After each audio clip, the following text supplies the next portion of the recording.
दोस्तों, मेरा नाम शारिक है। मेरे चैनल पर आपका स्वागत है। आज फिर हम एक डरावनी कहानी सुन रहे हैं। अगर आप नए हैं तो मेरे चैनल को सब्सक्राइब करें और चलिए शुरू करते हैं। हल्की बारिश हो रही है। कैमरा एक पुरानी जीप पर फोकस करता है जो घुमावदार रास्ते पर धीरे धीरे आगे बढ़ रही है। अंदर चार दोस्त हैं, आरव, नेहा, विक्रम और पूजा। आरव हंसते हुए, यार नेहा, तेरे भाई ने बोला था ना कि इस रास्ते से मत जाना। नेहा थोड़ी झुंझलाहट में, हाँ बोला था, लेकिन ये सबसे शॉर्टकट है।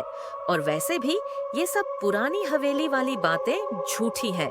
विक्रम धीरे से, फिर भी लोग कहते हैं वहां किसी औरत की चीखें सुनाई देती हैं रात में।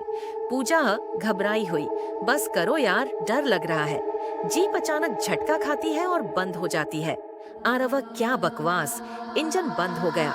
विक्रम नीचे उतरते हुए, लगता है रेडिएटर गर्म हो गया है। आसपास घना कोहरा छा जाता है। झिंगुरों की आवाजें थम जाती हैं। सब चुप हो जाते हैं। धीरे धीरे चलकर एक पुराने गेट के पास पहुंचते हैं। गेट पर लिखा है राय बहादुर हवेली 1893। नेहा पढ़ते हुए, राय बहादुर हवेली, लगता है यही वो जगह है जिसके बारे में सब कहते हैं। विक्रम धीमे स्वर में, लोग कहते हैं राय बहादुर की बेटी की शादी के दिन वो मर गई थी। उसी दिन से हवेली बंद पड़ी है। आरव, चलो अंदर चलकर देखते हैं, शायद वहां से मदद मिल जाए। पूजा डरते हुए, क्या तुम पागल हो? फिर भी सब अंदर जाने लगते हैं। गेट की आवाज क्री यी कान में गूंजती है। अंदर घुप अंधेरा है। दीवारों पर पुराने चित्र, मकड़ी के जाले और टूटी खिड़कियां। हवा में सड़ांध का गंध। नेहा टॉर्च जलाते हुए, देखो ये सब कितनी पुरानी चीजें हैं। विक्रम फोटो देखते हुए, शायद ये वही लड़की है, राय बहादुर की बेटी। फोटो में एक दुल्हन है जिसकी आंखों में अजीब चमक है। कैमरा धीरे धीरे उसकी आंखों पर झूम करता है। अचानक वो आंखें झपकती हैं।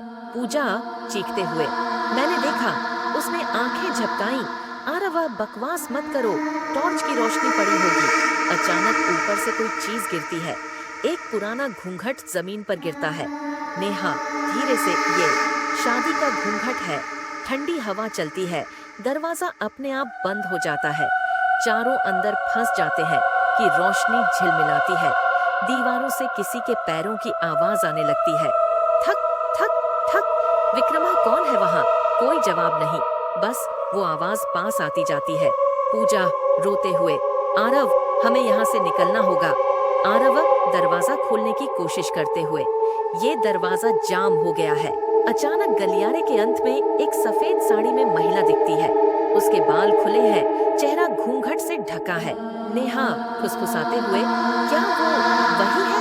महिला धीमे स्वर में, मेरे वर लौट आए। वो धीरे धीरे उनकी ओर बढ़ने लगती है। टॉर्च की रोशनी, सब ऊपर भागते हैं। पीछे से किसी के सिसकने की आवाज आती है। विक्रम हाँफते हुए, ऊपर क्यों आए हैं हम? हमें नीचे जाना चाहिए था।